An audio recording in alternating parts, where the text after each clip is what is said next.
두루마리라는 말입니다. 우리 요즘 젊은 사람은 두루마리가 뭔지 잘 모르지만은, 여러분 혹시 한국에서 사극 같은 거 보시면은 사극에서 여러 가지 메시지를 왔다 갔다 할 때에 둘둘 말아서 보내는 거 있지 않습니까? 그거는 뭐라 그러죠? 두루마리라 그런 것입니다. 요즘 말로 우리가 쉽게 이해를 한다면은 책이다 이 말이죠. 책. 오늘 여러분 1절 말씀을 우리가 유익 있게 살펴볼 필요가 있습니다. 사도 요한이 본 것이 있습니다. 1절에 뭐라고 되어 있습니까? 1절 우리 다 같이 한번 읽겠습니다. 시작. 내가 보매 보좌에 앉으신 이의 오른손에 두루마리가 있으니 안팎으로 썼고 7인으로 봉하였더라. 두루마리가 어디 있다 그랬습니까? 보좌에 앉으신 이의 오른손에 들려 있었습니다. 하나님의 오른손에 이 두루마리가 들려 있다는 것은 이 두루마리가 펼쳐지는 순간에 하나님의 놀라운 권능의 역사가 일어난다는 거죠. 왜냐하면 하나님의 오른손은 항상 권능을 의미하고 있습니다. 능력을 나타내고 있습니다. 그래 시편에 보면은 하나님의 오른손을 드시사 할 때는요, 하나님의 놀라운 능력이 그 자리에 임한다는 것을 말하고 있습니다. 그래서 하나님의 오른손에 이 두루마리가 들려 있는데, 이 두루마리가 펴는 순간에 하나님의 놀라운 권능이 나타날 것이다. 이 땅에 어느 누구도 이것을 막을 자가 없는 것이 펼쳐질 것이다 한 것입니다. 그리고 이 두루마리는 누가 만들었느냐? 하나님이 만드셨다는 것을 말하고 있습니다. 그래서 하나님의 오른손에 들려 있습니다. 그런데 여기에 나와 있는 이 두루마리는, 이 책은 오늘 계시록 5장에 처음으로 나오는 말이 아닙니다. 구약에 여러분 저 웨이백 저 뒤로 가시면은 다니엘서나 에스겔서를 보시면은 이 책 이름이 책이 나옵니다. 다시 그게 나온다는 거죠. 요한계시록이 쓰여지기 600~700년 전에 이미 이 내용은 알고 있었던 사람이 있었다는 것입니다. 대표적인 인물이 다니엘입니다. 다니엘서 12장 9절에 보면은 하나님께서 다니엘에게 많은 하늘의 비밀들을 보여주면서 주님께서 마지막으로 하시는 말씀이 이런 말씀이었습니다. 다니엘서 12장 9절 보시면 이렇습니다. 그가 이르되 다니엘아 갈지어다. 이 말은 뭐라 그랬습니까? 마지막 때까지 간수하고 봉함할 것임이니라. 봉함한다는 것이 뭡니까? 봉해놔라, 막아놓으라, 아무에게도 보여주지 말라는 것입니다. 다니엘이 본 것은 마지막 때에 가는 것인데 많은 것을 봤지만은 그것을 말하지 말고 봉해라 그렇게 했어요. 언제까지 봉하라 그랬습니까? 마지막 때까지. 그런데 시간이 수백 년이 지났습니다. 오늘 요한계시록 5장에 사도 요한이 본 두루마리가 바로 뭐였느냐? 다니엘이 보았던 그것인 것입니다. 그런데 그것이 하나님의 손에 들려 있는 것입니다. 때가 되었다는 걸 알 수가 있지요. 안팎으로 그 두루마리가 글이 빽빽하게 쓰여져 있다고 말했습니다. 여러분 고대의 두루마리는 뒷면에는 보통 글을 안 씁니다. 앞면에만 씁니다. 여러분 파피루스라든지 그런 여러분 옛날에 구약의 두루마리들을 여러분 성지순례 가서 저는 볼 기회가 있었는데, 이사야를 제가 볼 기회가 있었는데 파피루스로 만든 것입니다.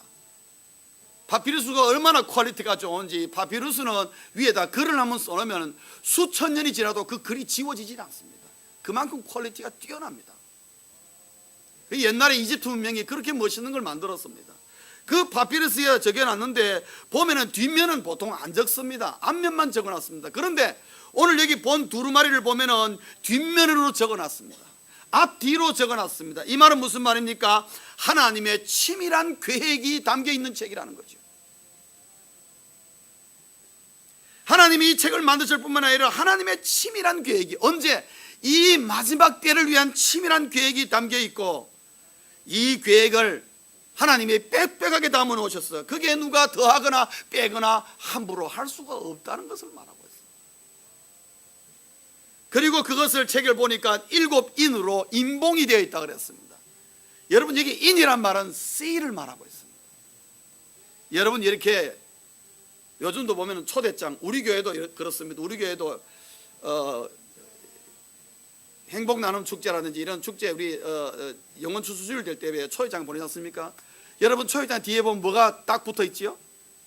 씰이 딱 붙어 있습니다. 아무나 못 뜯어보도록. 그 씰이 뭡니까? 인입니다. 여러분. 벌써 그 이인이 붙어 있다는 것은요, 굉장한 그 커티지를 말하고 있습니다. 신중하게 한다는 얘기죠. 그 내용은 중요한 내용이라는 것입니다. 그런데 로마 시대도 마찬가지였습니다. 로마 시대에도 그 인을 봉했다는 것은 함부로 아무나 뜯을 수가 없습니다. 그런데 인을 몇 개까지 봉할 수 있냐면 7개까지 봉할 수가 있는데, 7개의 인이 봉해 있으면 그거는 1급 비밀인 것입니다. 아무나 절대로 그는 볼 수가 없습니다. 만약에 봤다가는 목이 날아가는 수가 있다는 것이죠.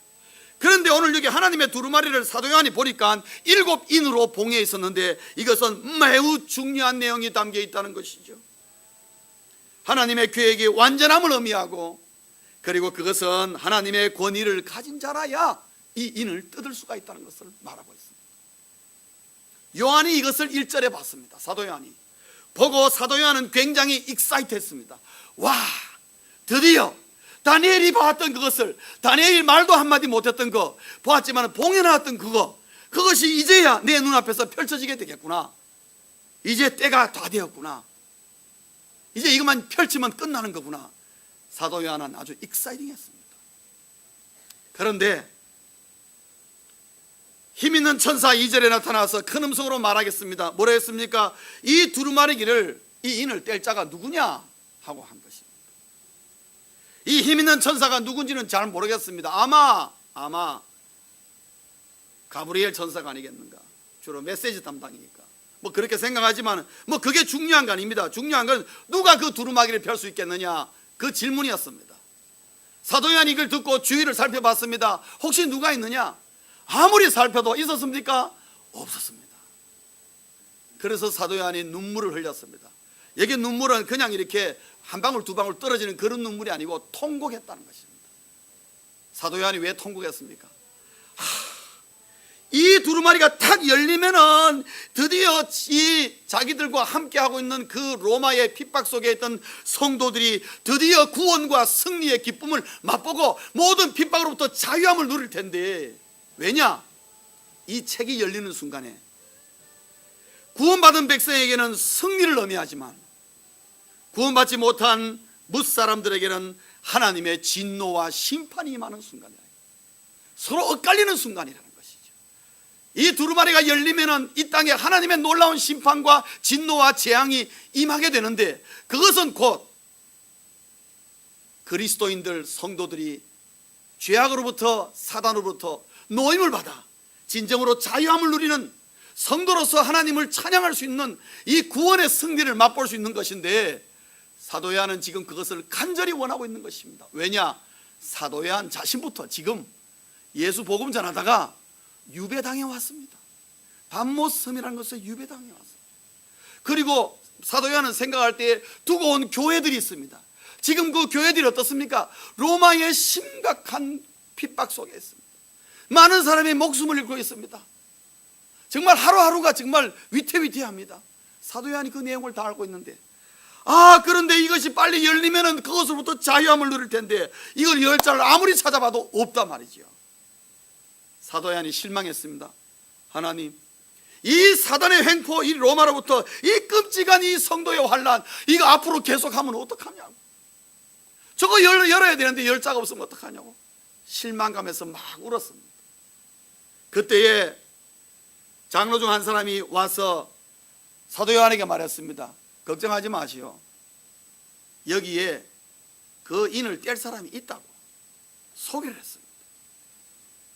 소개한 것을 보면서 통곡을 끝내고 살펴보니까 두 가지의 상징을 우리가 읽을 수가 있는데, 5절에 보면은 유대 지파의 사자라는 말이 나옵니다. 여러분, 이 사자는 라이온, 동물을 얘기하고 있습니다. 무슨 대사, 무슨 메신저가 아니고 사자, 바로 이 동물 사자를 얘기하고 있습니다. 제가 좀 발음이 이상한가요? 사자, 사자입니다. 사자가 아니고 사자, 죄송합니다. 사자, 라이온을 얘기하고 있습니다. 동물을 얘기하고 또 하나의 동물이 나오는데 그게 뭐냐면 어린 양이 나옵니다. 그 사도 요한의 눈으로 볼 때 분명히 사자와 이 어린 양 두 가지의 상징 이미지가 동물이 보이는데, 여러분, 사자와 이 어린 양은 매치가 안 되는 것입니다. 전혀 이게 상관없는 두 동물이 나온 것입니다. 그러나 여러분, 이것은 굉장히 중요한 의미를 담고 있습니다. 유대 지파의 사자, 이 사자가 도대체 누구냐?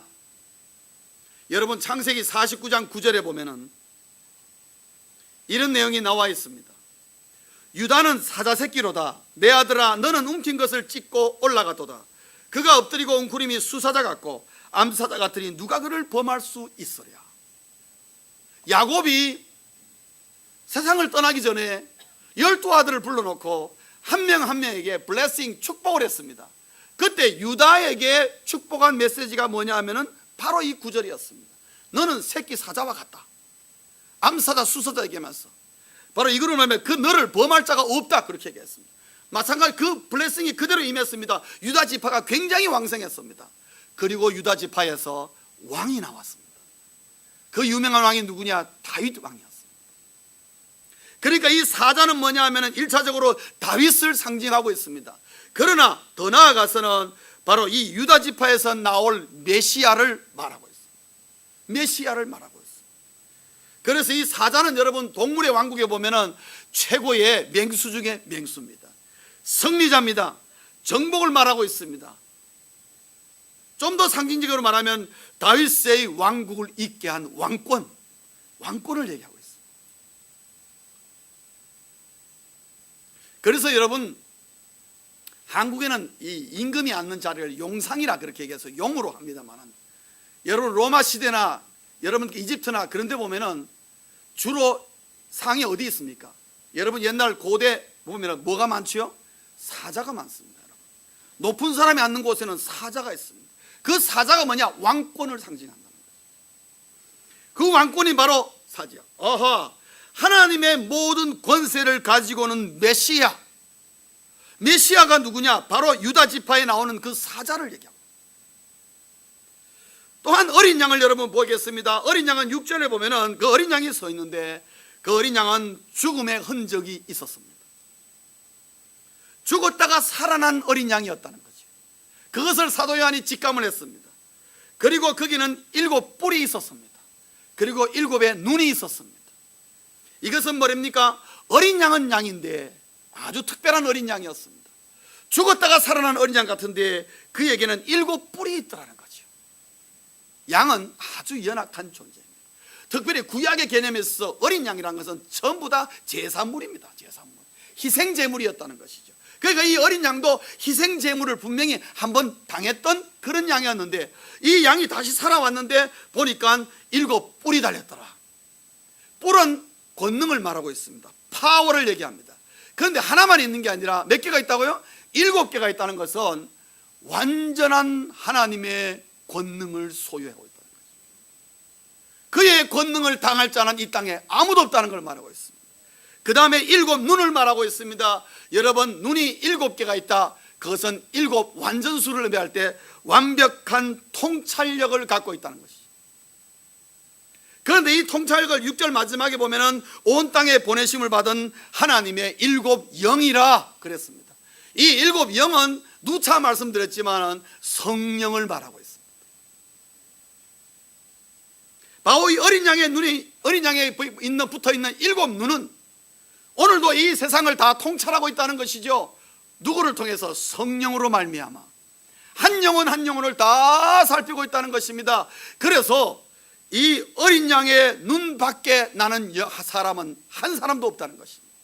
이 땅에 인구가 60억이 되었건 70억이 되었건 그 모든 사람은 이 눈 안에 다 들어온다는 거죠. 이 말은 뭐냐? 이 어린 양의 눈을 통해서 한 사람 한 사람을 정확하게 카운트하여서 하나님의 심판대 앞에 세우게 된다는 것입니다. 여러분 이 둘을 정리하면 이렇습니다. 사자와도 같고 어린 양과도 같은 분, 이분이 누군지는 모르지만 이분이 두루마리의 인을 뗄 수 있는 자격을 갖고 있다. 그러면 사자라는 것은 메시아요. 유대인들이 그렇게 기다리던 그 메시아를 말하는데 어린 양과 같이 부합될 때는 단순히 메시아가 아니라 메시아의 개념을 뛰어넘는다는 것이요, 다윗의 혈통을 벗어난 뭔가 온 인류를 위한 권능, 권세자를 말하고 있다는 것을 알 수가 있습니다. 어린 양이면서도, 희생당한 어린 양이면서도 사자의 힘을 갖고 있는, 이 땅의 모든 심판의 권위와 그 힘과 모든 것을 갖고 있는 분, 그분은 성경 어디를 봐도 한 분밖에 없습니다. 예수 그리스도밖에 없다는 것이죠. 그렇기 때문에 두루마리를 펼칠 수 있는 분은 누구냐? 부활하신 예수 그리스도라는 것을 알 수가 있습니다. 그런데 중요한 것은 이 예수 그리스도가 오늘 여러분 본문을 보시면 종말 사건, 임박한 마지막에 이 여러 가지 사건들 두루마리를 펼치면 수많은 사건들이 펼쳐질 텐데 그 사건들의 중심에 서 있는 분이라는 거죠. 이분 손에 모든 것이 달려 있다는 겁니다. 그래서 우리가 예수 그러는 것입니다. 이 예수 그리스도에게 하나님의 모든 권세와 능력이 주어져 있고 이 세상의 마지막 때에 이 종말의 이 심판의 주체가 누구냐? 예수 그리스도라는 겁니다. 첫 번째는 세상의 마지막이 임박했고, 두 번째로는 우리가 오늘 본문 말씀을 통해서 얻는 결론은 뭐냐? 예수님이 종말적 사건의 중심에 있다는 것입니다. 이분이 주체고, 이분이 앞으로 일어날 이 두루마리 펼칠 때 일어날 모든 사건의 바로 지시자요 명령자가 된다는 것을 우리에게 가르쳐주고 있습니다.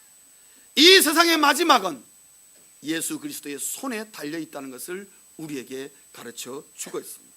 사랑하는 성도님 여러분, 그렇기 때문에 여러분이 예수 그리스도의 이름을 알고 예수를 믿는다는 그 자체가 엄청난 복이라는 것을 아셔야 합니다. 말씀의 결론으로, 그런데 오늘 7절 말씀을 보면 종말은 이미 시작되었다는 것을 말하고 있습니다. 여러분 7절 보시겠습니다. 그 어린 양이 나와서 보좌에 앉으신 이의 오른손에서 뭐라 그랬습니까? 두루마리를 취하시니라. 이미 두루마리를 취했습니다. 어린 양이 두루마리를 가져갔다 이 말이지요. 그 말은 뭐냐면 이미 종말이 시작되었다는 것입니다. 그렇기 때문에 오늘 우리는 어디에 와 있느냐? 가장 먼저 알 수 있는 것은 우리는 지금 세상 끝에 살고 있다는 것입니다. 믿으시면 아멘 하십시오. 우리는 이미 세상 끝에 살고 있다는 것을 아셔야 합니다. 제가 이런 말하면 어떤 분들은 이 머리가 빨리 돌아갔어 이런 말합니다.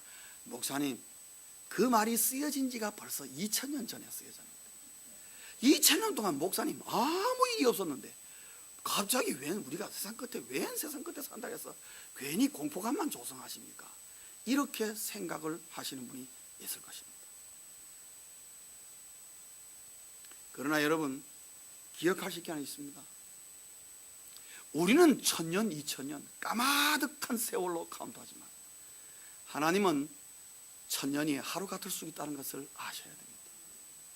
하나님의 눈으로 볼 때는 이제 이틀 지나가고 있는 것입니다. 아무것도 아닌 것입니다. 매우 짧은 시간.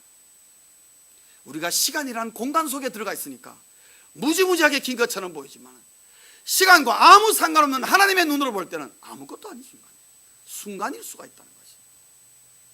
그럼에도 불구하고 하나님께서 이 두루마리를 완전히 펼치셔서 끝을 보지 않은 이유는 뭐냐?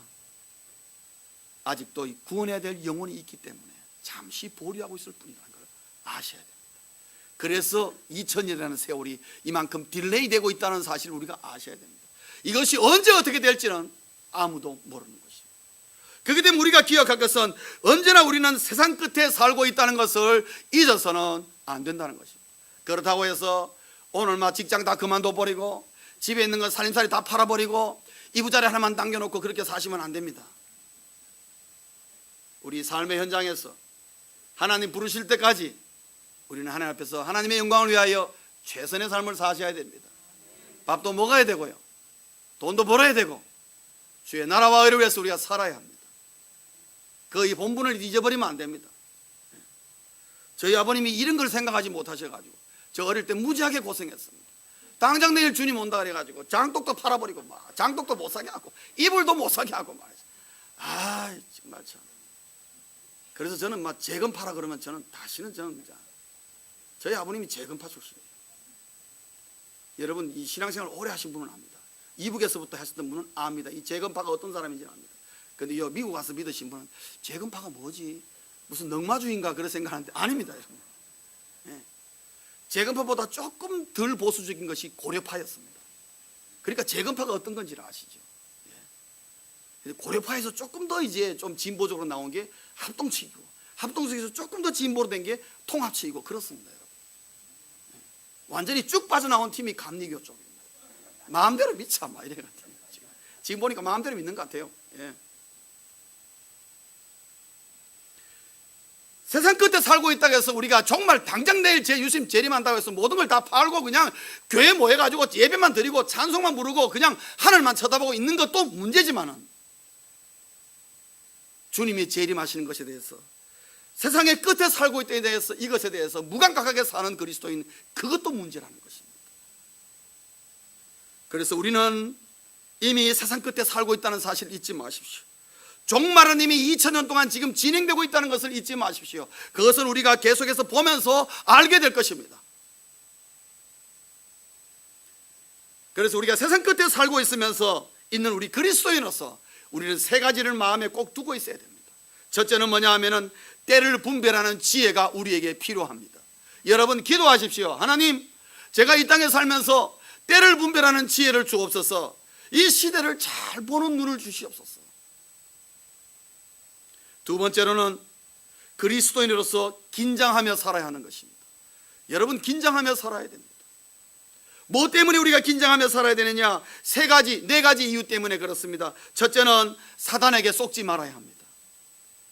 오늘 여러분, 사단은 우리에게 어떤 식으로 공격합니까? 주님의 재림, 네가 지금 그거 생각할 때냐? 아직 너 나이 젊고 살 날이 방창하고 해야 할 일이 많고 꿈이 많은데 그런 거 잊어버려. 열심히 뛰어가. 걱정하지 마라. 편안하게 예수 믿어. 계속 얘기하는 것입니다. 편안하게 예수 믿어라. 그래서 세상 끝에 가는 그 긴장감을 푹 풀어놓게 합니다. 그게 사단이 오늘 우리를 속이는 아주 전형적인 전략입니다. 성도님 여러분, 그게 속지 않기 위해서 우리 그리스도인은 긴장해야 됩니다. 또 우리 왜 긴장해야 되느냐? 두 번째로는 적 그리스도에게 속지 말아야 하기 때문에 그렇습니다. 우리 주변에 여러분 LA도 적 그리스도 많습니다. 차라리 막 여호와의 증인, 또 뭐 구원파, 통일교 막 이러면 우리가 금방 식별하니까 눈에 툭툭 띕니다. 우리가 알아서 식별하는데 식별이 안 되는 이상한 팀들이 너무너무 많습니다. 똑같은 교회라는 이름을 쓰면서 가보면은 이상한 거예요. 뭔가 모르게 냄새는 나는데 딱히 찝지는 못하겠어요. 여러분, 이런 것들이 우리 LA에 무지하게 많습니다. 저는 여러분 써니사이드 장로교회 교인 된 것을 감사하십시오. 왜냐하면 우리 교회는 2단 아니니까. 5단쯤은 될지 몰라도 우리는 2단하고는 안 놉니다.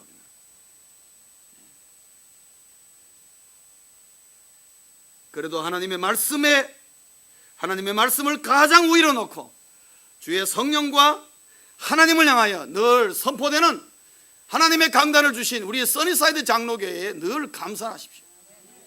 그래서 이것을 통해서 내가 하나님의 말씀을 듣고 내 자신이 말씀으로 영육의 공급함을 받는다는 걸 감사해야 돼요. 왜? LA에 있는 수많은 교인들이 오늘 주일날 교회 가지만 똑같은 예배를 드리지만 다릅니다. 여러분, 이상한 데 가면 이상하게 되는 겁니다. 자기도 모르게 이상하게 됩니다.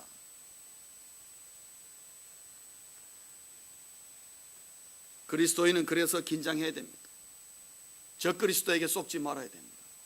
정말 진실한 것 같은 이단들이 너무너무 우리 주변에 많습니다. 긴장하기 위해서 우리에게 두 가지가 필요합니다. 첫째는 말씀 위에 서 있어야 된다는 것이죠. 말씀 위에 서 있어야 됩니다. 여러분, 하나님의 말씀을 손에 달고 살으셔야 됩니다. 하나님의 말씀을 모른다는 걸 여러분 자랑스럽게 얘기할 필요 없습니다. 하나님의 말씀을 모르는 그리스도인은 부끄러운 줄 알아야 돼요. 그렇지 않습니까? 학교를 다니는데, 비즈니스 스쿨을 다니는데 교수가 교과서를 주는데 교과서를 한 번도 안 읽어보는 학생, 여러분 그 학생이 좋은 학생입니까? 그걸 나가지고 한 번도 안 읽고 내가 그래서 다 대필해가지고 옆에서 컨닝하면서 다 해결한다고 그렇게 말하는 자랑스러운 학생이 있다면 겉으로는 웃을 줄 알아 돌아서서 야, 너는 사쿠라야, 그렇게 얘기할 겁니다. 그렇지 않습니까? 저도 학교 다닐 때 조금 그래 했습니다. 졸업하고 나니까 후회가 막 급해요. 저는 데모하느라고 잘 못했거든요. 데모하느라고 막 클래스 빠지고 이래가지고 괜히 쓸데없는 바람 불어가지고 남들 공부할 때 열심히 밖에 나가 데모하면서 양복 다 찢어먹고 구두 다 잃어버리고 그러면서 뛰어다니면서 그게 아주 저는 프라우드하게 생각했어요. 그때는 그때가 그때인 줄 알았어요. 그 지금 지나고 보니까 아무것도 아니라 꽝인데 차라리 그때 강의실 가서 공부나 열심히 할 걸 후에 막급한 일들이 생깁니다.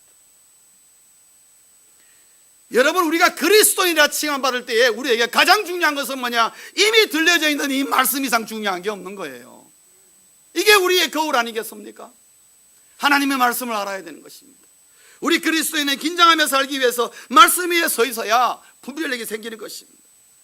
또 하나는, 네 번째로는 성령의 도우심이 그 어디 때보다도 절실하다는 겁니다. 여러분, 성령의 도우심을 간구하십시오.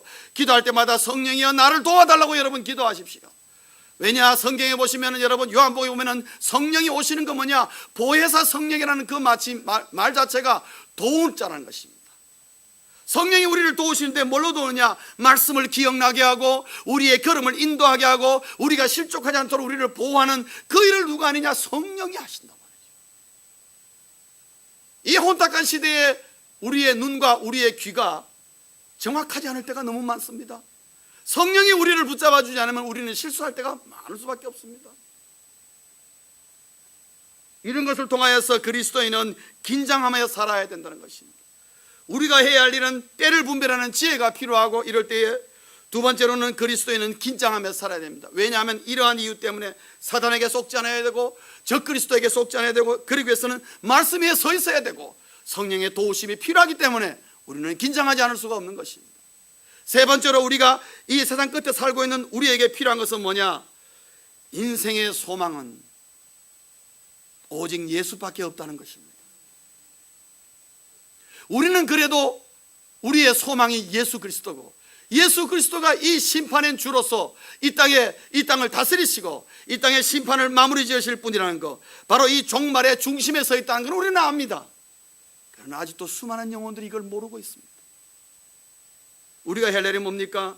우리 인생의 소망은 이 세상 저기 있는 것도 아니요, 여기 있는 것도 아니요, 미국 정부에 있는 것도 아니요, 어느 국가에 있는 것이 아니라 오직 예수 그리스도밖에 없다는 것을 우리는 알려줘야 한다는 것입니다.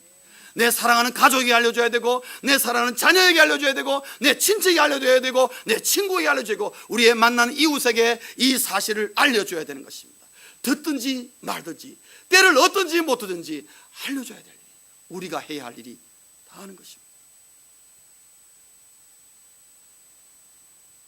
그래서 이 종말이 이미 시작되었으며 이때가 과히 그렇게 멀지 않다는 것을 인식시켜주고, 그들도 하루속히 주 예수 앞에 회개하고 주님 앞으로 돌아와서 이 세상의 중심 되시는 예수 앞에 무릎 꿇고 예수로 말미암아 하나님을 만나서 앞으로 임할 여러 가지 진노와 재앙으로부터 구원받도록 우리가 애쓰며 그들을 위하여 눈물을 뿌려서 한 영혼이라도 때가 오기 전에 그들을 구원해야 될 책임이 우리에게 있다는 것입니다.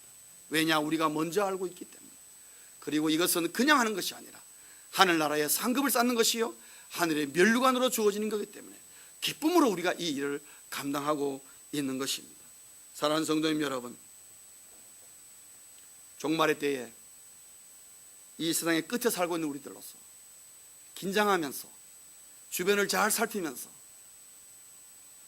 허탄한 곳에 마음을 두지 마시고 예수 그리스도의 중심으로 하나님의 나라와 의를 따라가는 우리 모두 될 수 있기를 주의 이름으로